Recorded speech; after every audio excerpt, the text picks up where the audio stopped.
sit there, then you can listen to it, and you're ready to go. If you feel you, Yeah. ready to.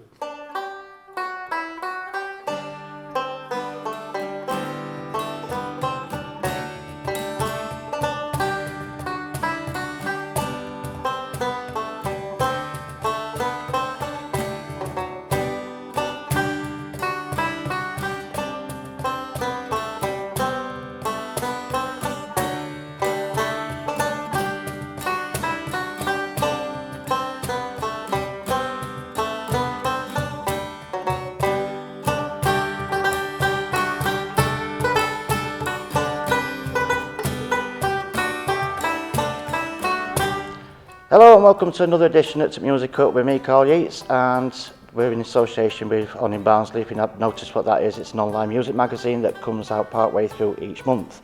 And we're here with Barnsdale Hood, and I know Dave and I know Alan, but I don't know what your name is, sir. Bob. Bob. Nice simple name. We had an hamster called Bob. Did you? Yeah, he died a couple of weeks ago. Did Ozzy Osbourne eat it? No, he died a couple of weeks ago. I think of heat stroke. So we've just listened to some of your tunes of practice. I've got some of your footage anyway of various places where you've been. Give us an idea where you started from and how you came about. Because I know you do talking on this bit, don't you? You remember it better. I usually do, yes. Well, I'd got back into playing guitar about 6 or 7 years ago, after not touching the guitar since about 1979, I think. And started coming to the New Hope music project where I met Alan. I'd seen Alan before at the Barnsley Folk Club, but we'd never really met as such. So I started coming down here and getting into the sort of Celtic music side of things, and he invited me along to go to the Celtic Sessions, and I started getting into that as well. And then one Sunday afternoon I got a phone call from young Mr. Jones here, saying that he was looking for a guitarist to back him during that live in Barnsley, the weekend that they have, or the Saturday they have when there's live music all over Barnsley. Would I back him? And I thought, ooh, but go on, give it a go. So we did a session at the Funky Buddha, as it was in those days, in 2015.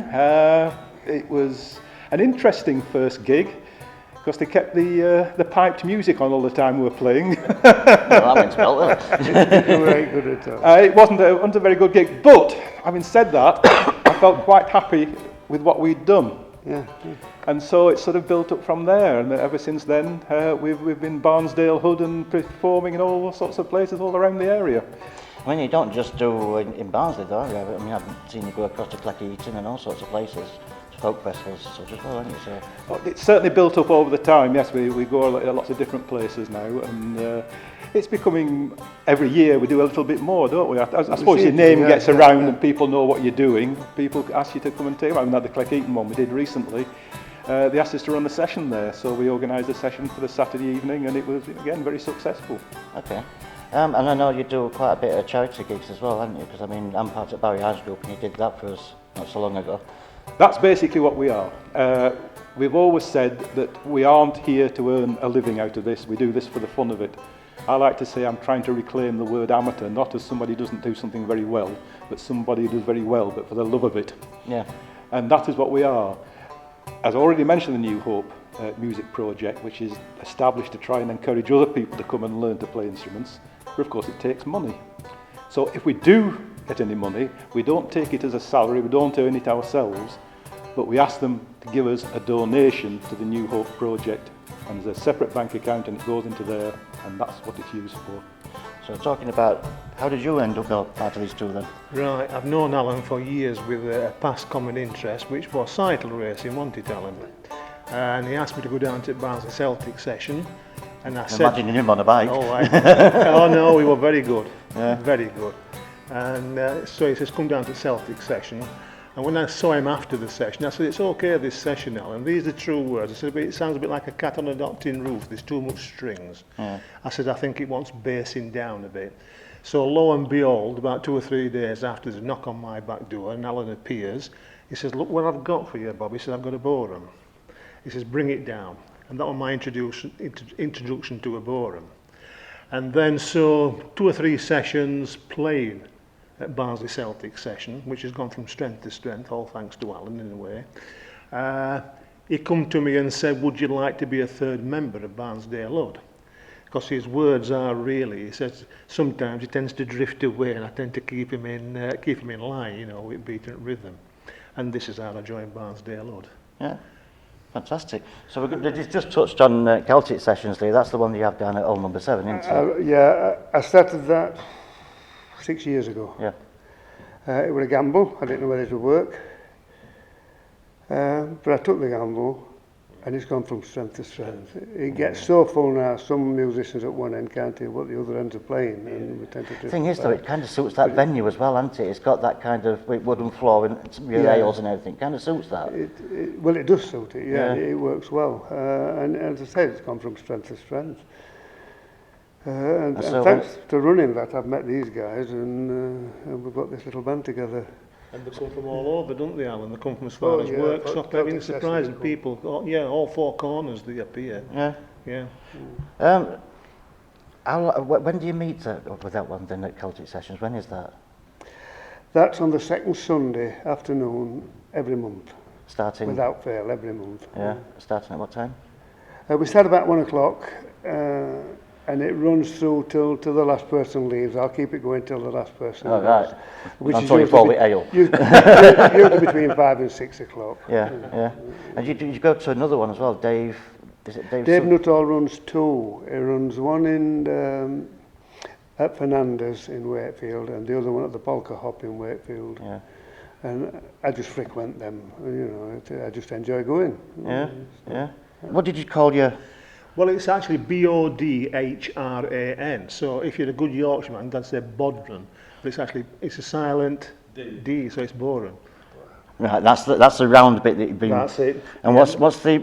I'll call that a beatbox though. No, there again, it's got a silent J entered. It's a K-on. K-A-J-O-N. And you see more of them around these days and all that, don't you? Because apparently, I mean, anybody who's a drummer and got a full drum kit, they can't obviously carry the kit everywhere with them. So this is supposed to be able to replicate more or less a full drum kit. So you'll get people out on streets will take them, you know. Yeah, I've seen them about. Yeah.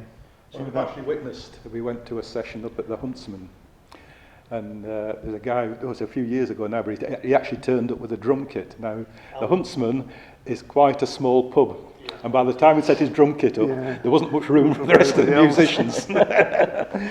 But turn up with one of those, and your quid's in, and it's no problem. I quite like the sound of that being part of it, actually. Yeah. It's ideally, you see, I mean, I do go to a blues session and play a lot of blues on that. Yeah. And we feel that that might be better for slower songs than Boran. Yeah. You know what I mean? Yeah. And my first gig with them was in Annie's bar, weren't it, on Barnsdale Live? And that went down okay, didn't it? Certainly did. Yeah. And you've got something to sit on all the time, haven't you? You've always got something to sit down. Oh, we all sit down to play. So going to playing, I mean, obviously you're playing folk, but we haven't actually talked about what kind of folk it is. It's instrumental. We don't do folk songs. Right, okay. It's all instrumental. Loosely, I mean, the phrase we tend to use these days is Celtic Style. Right. It's any sort of folk music from Scotland, Ireland. You get very little from Wales attributed, but England, obviously. But the truth of it is, you can't really pin a lot of these tunes down because this circle round, you know. So you'll get a tune in Ireland with a certain name, and you find someone in Scotland says, we play that, and it's called this, and but we play this in England as well with another name. So it does circle round. Sometimes it's kind of a slight different twist depending where it's being played then as well. Well, there isn't. Unlike classical music, there isn't a fixed score. There isn't a composer who's written it down and they said, that's it, that's what you play. Here, because it's a folk tradition, people add to it, they take things out of it, they rearrange it, people pick it up, people sometimes mishear it, of course, and they play it, and what they play is the misheard version. So it's quite a fluid sort of music. And it's more of a people sort of thing as well, isn't it? Yeah, it's local dance music, basically. It's for dance. I mean, we're doing it Cayley this afternoon. Oh yeah. Yeah, we're in the WA Folk Ensemble, which Chris McShane runs. Yeah. And we're playing it underneath the Stars Festival this afternoon. Oh yes, I've seen that come up on my Facebook this morning. I bet that's going to be really. I've never actually been to one of them.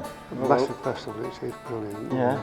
Just explain a bit about Cayley, because you mentioned something to do with cards and What is it? There was a game that you told me about that gets played at these places. Oh, heads and tails. Is that, yeah, that's it, Tails, yeah. that's it, Explain yeah. that to me, because I was quite intrigued with that. Basically, you get people just to stand in the hall, in the body of the hall.